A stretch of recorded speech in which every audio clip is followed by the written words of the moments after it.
നമസ്കാരം സാർ. ആ ഡേവിഡ് ഉണ്ടോ? ഓ അകത്തുണ്ട്. വർഗീസ് ഇവിടുന്നില്ലേ? ഓ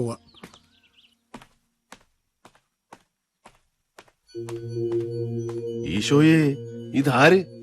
ഇരുന്നാട്ടെ സാറേ. എന്റെ മോൻ അറുങ്കൊല ചെയ്യപ്പെട്ടു എന്നറിഞ്ഞ് എന്റെ വീട്ടിലെത്തിയത് ആയിരങ്ങളായിരുന്നു. അവരുടെ ഒന്നും മുന്നിൽ ഒരു നിമിഷം പോലും പതറാതെ നിന്നവനാ ഞാൻ. ഉള്ളിലെ കരച്ചില് 2 തുള്ളിയായി പുറത്തേക്ക് വന്നത് നിന്റെ മുന്നിലാ. അത് നിന്നോട് അത്ര സ്നേഹമുള്ളതുകൊണ്ടാ, എനിക്ക് ആ വാത്സല്യം ഉള്ളതുകൊണ്ടാ. പിഴയായി പോയ മൂത്ത മോന്റെ സ്ഥാനത്ത് നിന്റെ പോലെ ഒരുത്തനെ ദൈവം തമ്പുരാൻ എനിക്ക് തന്നില്ലല്ലോ എന്ന് പലപ്പോഴും ആലോചിച്ചിട്ടുള്ളവനാ ഞാൻ. എന്നോട് നീ ഇത് കാണിക്കാൻ പാടില്ലായിരുന്നു ഡേവിഡേ. അന്നമ്മച്ചേച്ചി, ഒരു കാപ്പിയെ കൊച്ചിന്റെ കയ്യിൽ കൊടുത്തു വിട്ടാട്ടെ. പഞ്ചസാര വേണ്ട. സൽക്കാരത്തുള്ള സമയമല്ല ഡേവിഡേ. എന്റെ മോനെ കൊന്ന പെൺകുച്ചിനെ നീ രക്ഷിക്കാൻ ശ്രമിക്കുന്നത് എന്തിനാ? എന്താ നിനക്ക് എന്റെ ഉള്ളിലെ റോള് ഒന്നറിയണം. അതിനാ ഞാൻ വന്നേ. സാറേ, വളരെ സിമ്പിളായ ഒരു ഉത്തരം എനിക്കിതിന് പറയാനുള്ളൂ. സാറിന്റെ മോൻ ബെന്നിയെ കൊന്നത് ആ കൊച്ചല്ല. അത് തീരുമാനിക്കേണ്ടത് പോലീസും കോടതിയല്ല കുഞ്ഞ്. നിന്റെ അപ്പന്റെ സുഹൃത്ത് ഈപ്പച്ചന്റെ മോളാണ് ആ പെണ്ണ്. അതാണ് നിന്റെ ന്യായമെങ്കിൽ ഈപ്പച്ചൻ എന്റെ അളിയനായിരുന്നു. ഈ പറയുന്ന മേൽവിലാസവും കൊമ്പത്തെ ബന്ധുക്കളും ഒന്നും ഇല്ലാത്തൊരു പാവമാണ് അവളെന്ന് വെച്ചാലും ഡേവിഡ് ഈ ചെയ്തു തന്നെയൊക്കെ ചെയ്യും. ഈ അളിയന്റെ മോളെ കഴിഞ്ഞ 10 വർഷത്തിനിടെ കണ്ടിട്ടുണ്ടോ സാറ്? കണ്ടാൽ തന്നെ അറിയോ അതിനെ? അന്വേഷിച്ചിട്ടുണ്ടോ അത് എവിടെ എങ്ങനെ ജീവിക്കുന്നു? ആ കാപ്പി അങ്ങോട്ട് വിടുവച്ചേ. നീ അവിടെ വന്നേ. സാറേ നോക്കേ, ഏതാണ്ട് ഇതേ പ്രായമുള്ളൊരു കൊച്ച്. ഇത് തന്നെയാണെന്ന് വേ. കൂടപ്പുറപ്പുള്ള സ്നേഹം എന്തെന്ന് അറിഞ്ഞിട്ടില്ലാത്തൊരു പെൺകുട്ടി, അപ്പനും അമ്മയില്ലാത്ത ഒരു അനാഥ. മുഴുവൻ സ്നേഹം കൊടുത്ത് അവൾ സ്നേഹിച്ച് അവളുടെ കൂട്ടുകാരിയെ പഴിപ്പിച്ച് ചുരുത്തം കൈമലത്തി കാണിച്ച് ചങ്ങ് പോയി. ആ കൊച്ച് ഹോസ്റ്റൽ ബിൽഡിങ്ങിന്റെ മണ്ടേന്ന് ചാടിച്ചത്തു. ഈ ഒരുത്തനെന്ന് പറയുന്നതേ പോൾ സാറിന്റെ പുന്നാരമോൻ ബെന്നിച്ചനാ. അവനെ അങ്ങ് തീർത്തേക്കാവെന്ന് വെച്ചൊരു കൊച്ചു പിച്ചാത്യമായിട്ട് അവൾ ഇറങ്ങുന്നു. അവളെ തന്തയ്ക്ക് പറഞ്ഞ അസല് കോട്ടയം നസറാണി പെണ്ണ. അവൾ ആ ഗുണം കാണിക്കും, അത് ചോരയുടെ. പക്ഷെ അവള് ചെയ്യാൻ ഉദ്ദേശിച്ച കാര്യം അവൾക്ക് തന്നെ മറ്റാരോ ചെയ്തായിരുന്നു. അതാരെന്ന് അന്വേഷിച്ച് കണ്ടുപിടിക്കുന്നതോ പോട്ടെ, അവളുടെ തലയിൽ ആ കുറ്റം ചാർത്തി ചടങ്ങ് തീർക്കാൻ ബന്ധപ്പെടുന്ന പോലീസും അതിന്റെ പിന്നെയും മറഞ്ഞിരുന്ന് ചരട് വിളിക്കുന്ന ആളോ ആളുകളോ അതാരാണെന്ന് ഡേവിഡിന് അറിയണം. അത് നിന്റെ ജോലിയല്ല. നിരപരാധിയാണ് ആ കുട്ടിയെങ്കിൽ അതിന്റെ കൂടെ ദൈവം കാണും. ദൈവം കാണും. ദൈവം പക്ഷേ കോട്ടയം ബസ് സ്റ്റാൻഡിൽ വന്നിറങ്ങി ഒരു ഓട്ടോ വിളിച്ച് നേരെ പോലീസ് സ്റ്റേഷനിൽ പോയി മൊഴി കൊടുക്കൊന്നുമില്ല. അപ്പൊ അദ്ദേഹം ചില ആളുകളെ ചുമതല ഏൽപ്പിക്കും. ഈ കേസിൽ പുള്ളി പോസ്റ്റ് ചെയ്തിരിക്കുന്ന ഡ്യൂട്ടി ഓഫീസറാ ഞാൻ. അധികം നാൾ നീളുകയല്ല, നിനക്ക് കഴിയല്ല അതിനെ മറയത്ത് നിർത്താൻ. ആര് പറഞ്ഞു സാറേ മറയത്താന്ന്? അതിന് ഞാൻ നല്ല വെട്ടത്തല്ലയോ നിർത്തിയിരിക്കുന്നേ. പിന്നെ ശരിയാ, ഒരു ദിവസം ഞാൻ ഹാജരാക്കും. നീതിയും ന്യായവും നടക്കുന്ന എനിക്ക് ബോധ്യമുള്ള ഒരു സ്ഥലത്ത് ഞാൻ അവളെ കൊണ്ടുവന്ന് നിർത്തും. ചെറുക്ക, ഈ അവിവേകം കൊണ്ട് നീ സൃഷ്ടിക്കുന്ന ശത്രുവിന്റെ പേര് MC പോൾ എന്നാവുന്നത് നിനക്ക് ദോഷം ചെയ്യും. അതൊരു ബഹുമതിയാ, എനിക്കല്ല. മലങ്കര കോൺഗ്രസിന്റെ മാർപ്പാപ്പ MC പോളിന് അഹങ്കാരത്തോടെ പറയാം, എനിക്കൊരു ശത്രുവുണ്ട്, ഡേവിഡ് ജോൺ കൊട്ടാരത്തിലെന്ന്. എനിക്ക് പക്ഷെ മറിച്ചാ തോന്നുന്നേ. ചിരക്കൂടെ മൂക്കാനുണ്ട് പോൾ സാറേ നിങ്ങള്.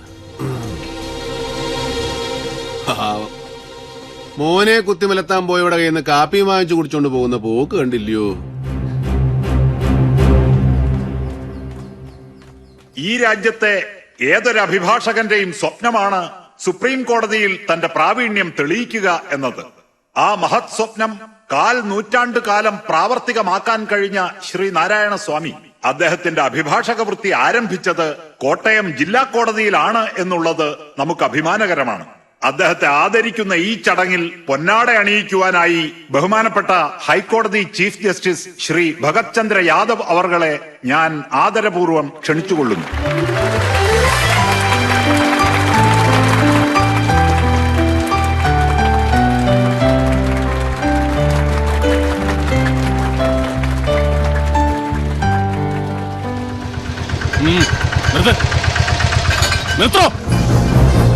സോഡയാ സാറേ. രാജഗോപാൽ സാറേ, ക്ലബിലേക്കുള്ള സോഡയാ. Johnny sir. സർ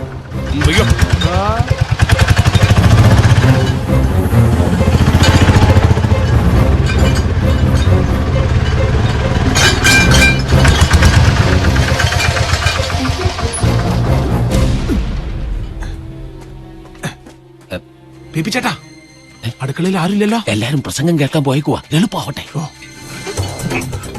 കഴിക്കേ.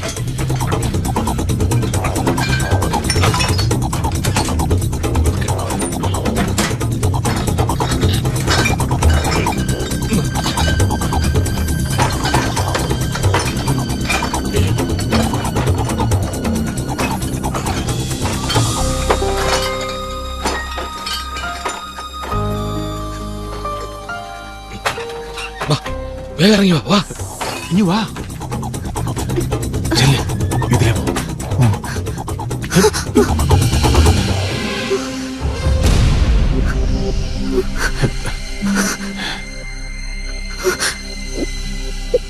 നീ എന്നാടാ ഇവിടുത്തെ സോഡ സപ്ലൈ തുടങ്ങിയത്? എന്നെ വലിപ്പിക്കാനുള്ള ഈ കളിയില് തനിക്കൊക്കെ പങ്കുണ്ടല്ലേ?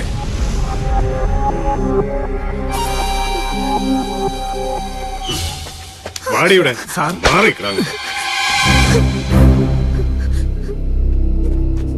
അണ്ണാ അവളെ അങ്ങ് വിട്ടേക്ക്. ഉവ്വ വിട്ടു. 2 തവണ ഈ കൊച്ചുകാരനെ ഞാൻ ഫുള്ളായതാ. 2 താൻ എനിക്കിട്ട് വെച്ചു. ഇനിയും ഞാൻ ഇവിടെ വിടണം അല്ലാടോ? പറയുന്ന കേക്ക്. അവളെ ഞാൻ ഇവിടെ കൊണ്ടുവന്നെങ്കിൽ അതിനൊരു ഉദ്ദേശമുണ്ട്. ഡേവിഡ്, തന്നെയും കൂടി ഞാൻ പൊക്കേണ്ടതാ. ഞാനത് ചെയ്യാത്തത് ഇപ്പോഴും നിന്നെ എന്റെ ഫ്രണ്ടായി കാണുന്നോണ്ടാ. ഒട്ടമ്മക്കല്ലേ എനിക്ക് തനി പോലീസുകാരനാകേണ്ടി വരും. അതിനു മുമ്പ് ഞാനൊരു തനി കോട്ടയം കുഞ്ഞച്ചനാവൂ. സുഖു, സ്റ്റോർ റൂമിന്റെ വാല് തുറക്കണം.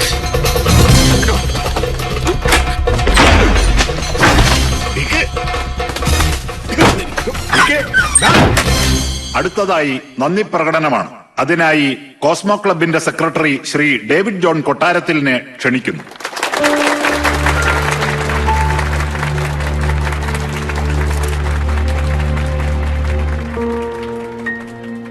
നീതിപീഠത്തിന്റെ പരമോന്നതിയിൽ ഉപവിഷ്ടരായിരിക്കുന്ന നിരവധി പേർക്ക് മുന്നിൽ അഭിഭാഷക വൃത്തിയുടെ അന്തസ് എന്നും ഉയർത്തിപ്പിടിച്ച് കർമ്മബദ്ധരായവരുടെ മുന്നിൽ ഞാൻ എന്താണ് പറയേണ്ടത്?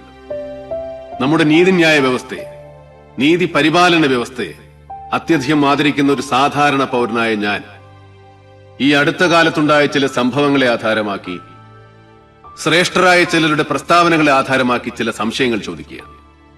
തെറ്റുണ്ടെങ്കിൽ ബഹുമാന്യ സദസ്സ് സദയം പൊറുക്കുക. ഈ മഹാരാജ്യത്തിലെ ഏറ്റവും വലിയ സായുധ അക്രമി സംഘം പോലീസാണെന്ന് 40 വർഷങ്ങൾക്ക് മുമ്പ് അലഹബാദ് ഹൈക്കോടതി ജഡ്ജിയായിരുന്ന MN മുള്ള ഒരു വിധിന്യായത്തിലൂടെ പ്രസ്താവിക്കുകയുണ്ടായി. 40 വർഷങ്ങൾക്ക് ശേഷം ഗുജറാത്തിലെ സൊറാബുദ്ദീനെ അയൽ സംസ്ഥാനത്തിലെ മാർബിൾ ലോബിയുടെ വാടക കൊലയാളികളുടെ രൂപത്തിൽ വന്ന് കൊലപ്പെടുത്തിയത് അവിടുത്തെ ഉയർന്ന പോലീസ് ഉദ്യോഗസ്ഥന്മാരാണ്. സൈക്കിളിൽ ഡബിൾ പോകുന്നവന്റെ പോക്കറ്റിൽ കൈയിടുന്ന മണൽ മാഫിയാക്കാരന്റെ ടിപ്പർ ലോറി ഓരോ ട്രിപ്പടിക്കുമ്പോഴും ഊഴം വെച്ച് പിച്ചക്കാശ് വാങ്ങുന്ന ചില ഏമാന്മാരെ നമുക്ക് മാപ്പ് കൊടുത്തു വിടാം. പക്ഷേ FIR തിരുത്തി നിരപരാധിയെ അപരാധിയാക്കുന്ന പോലീസ് ക്രിമിനലുകൾ ഇന്നും കാക്കിയിട്ട് നമ്മുടെ നേരെ മീശ വിരിക്കുന്നുണ്ട്. ഇവിടെ ഈ നിമിഷം നിങ്ങളുടെ മുന്നിൽ നിൽക്കുന്ന ഞാൻ ഒരു ക്രിമിനൽ കേസിലെ പ്രതിയാണ്. കുറ്റം ഒരു കൊലപാതക കേസിലെ പ്രൈം അക്യൂസ്ഡിനെ സംരക്ഷിച്ചു എന്നതാണ്. കൊലപാതക കേസിലെ പ്രതിയെന്ന് പോലീസ് പറയുന്ന പെൺകുട്ടിയെ സംരക്ഷിച്ചു എന്ന് ഞാനതിനെ തിരുത്തും. ആ പെൺകുട്ടിയെ ഈ സദസ്സിന് മുന്നിൽ ഞാൻ ഹാജരാക്കുന്നു. ബഹുമാന്യ നീതിപതികളെ, നിങ്ങൾ അതിന് സാക്ഷിയാണ്.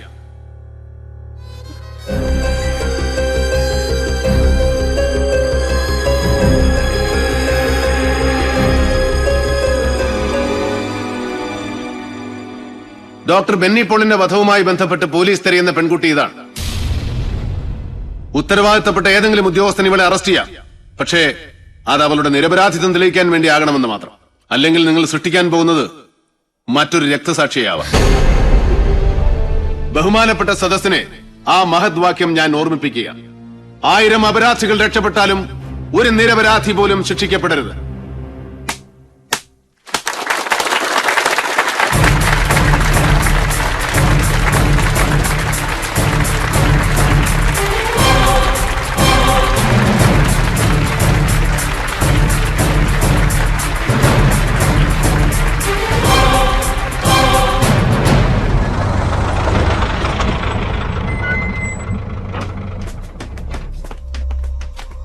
ഇങ്ങോട്ട് ഇറങ്ങടി, നടക്ക്.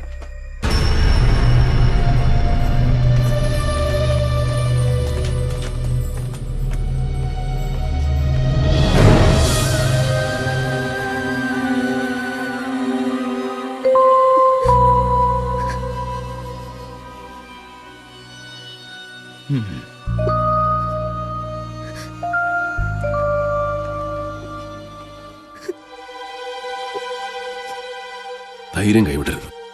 ജീവിതത്തിൽ ഇങ്ങനൊരു എക്സ്പീരിയൻസ് കൂടി അങ്ങനെ കരുതിയാൽ മതി. എനിക്കൊരു ധൈര്യമില്ല സാർ, ചേച്ചി പേടിയാവുക.